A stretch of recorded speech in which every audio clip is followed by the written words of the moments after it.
नमस्कार, मेरा नाम है मृत्युंजय और आप देख रहे हैं उत्तर प्रदेश की बात अमर उजाला के साथ। यूपी कितना सक्षम हुआ है ये जानते जानते हम ललितपुर पहुंचे और ललितपुर में इस वक्त हम मौजूद हैं बायोगैस प्लांट पे। और ये बायोगैस प्लांट, इसका पूरा नाम है गोवर्धन।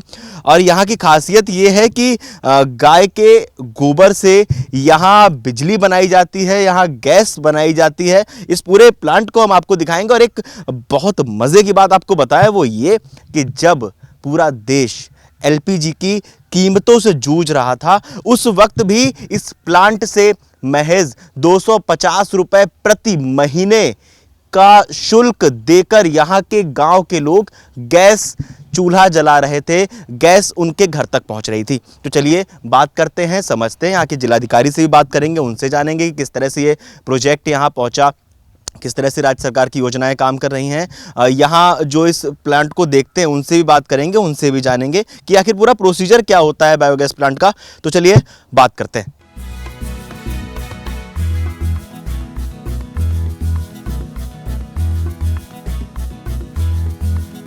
मैं यहाँ पे डिस्ट्रिक्ट कंसल्टेंट हूँ।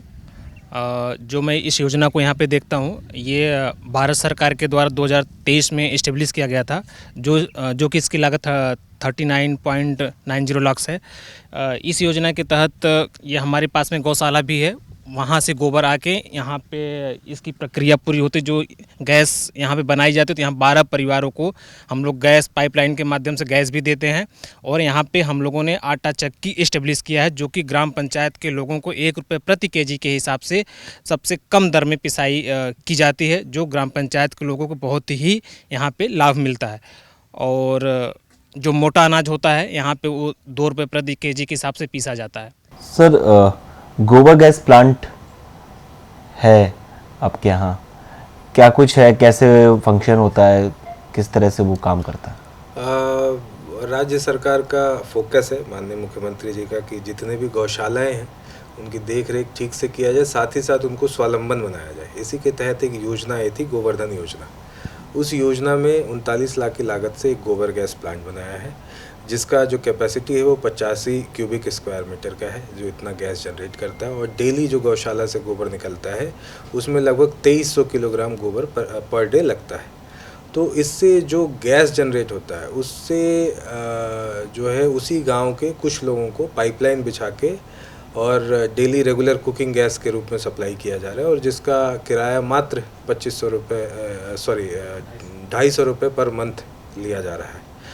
तो काफ़ी सस्ते दर पे उनको पूरे महीने का गैस उपलब्ध हो जा रहा है। उसके साथ ही गौशाला में भी इससे बिजली जनरेट करके इस्तेमाल किया जा रहा है, और इसी से गैस से ही चलने वाली एक आटा चक्की लगाई गई है, जिसमें गांव वासियों का 1 रुपये पे गेहूं की पिसाई हो रही है, और अगर कोई मोटा अनाज है तो 2 रुपये प्रति केजी पे बहुत ही सस्ते दरों पे पिसाई हो रही है। तो इससे जो आम जनमानस है उसको भी सस्ती चीज़ें उपलब्ध हो रही हैं, हमारे गौशाला का आय भी बढ़ रहा है, और इसके साथ ही जो है जो आय अर्जन हो रहा है तो उससे ग्राम पंचायत और गौशाला में हम उससे कुछ काम भी करवा पा रहे हैं पशुओं के लिए, और साथ ही साथ जो है लोगों को सस्ती गैस भी उपलब्ध करा पा रहे हैं। सर, कब ये लगा था प्लांट, थोड़ा इसके बारे में बताएंगे? ये 2023 में लगा था, और अब लगभग 3 साल हो गए हैं। तो ये काफ़ी जो है सक्सेसफुली प्लांट चल रहा है, और अब इसमें डिमांड लोगों की आ रही है कि हमें भी इस गैस की सुविधा से पाइपलाइन से जोड़ा जाए। तो ये एक बहुत ही अच्छा संकेत है। सर, जैसे पशु सुरक्षा, गौरक्षा की बात सरकार भी करती है, और वो गौरक्षा के साथ साथ इसको ऊर्जा के साथ जोड़ना, एक उस डेवलपमेंट के साथ जोड़ना, इस कॉन्सेप्ट को कैसे देखते हैं? और आपके ज़िले में जब आप लोगों से इंटरेक्ट करते होगे, मिलते होगे, तो वो लोग इस बारे में क्या कुछ कहते हैं? देखिए, ये तो बहुत ज़रूरी भी है कि गौशालाओं को स्वावलंबन बनाया जाए, क्योंकि अगर उससे आय अर्जन होगा तो उससे और भी कार्य किए जा सकेंगे इसके क्रम में। और जो गोबर होता है उसका डिस्पोजल अपने आप में एक चैलेंज है, अगर उसको ठीक से डिस्पोज नहीं किया तो इसके लिए और सबसे अच्छी बात है कि जो गोबर निकलता है वो अपने आप में एक बायो फर्टिलाइज़र होता है। जो गोबर गैस से निकलता है वो गोबर भी ऑलरेडी एक बायो फर्टिलाइज़र के रूप में काम करता है।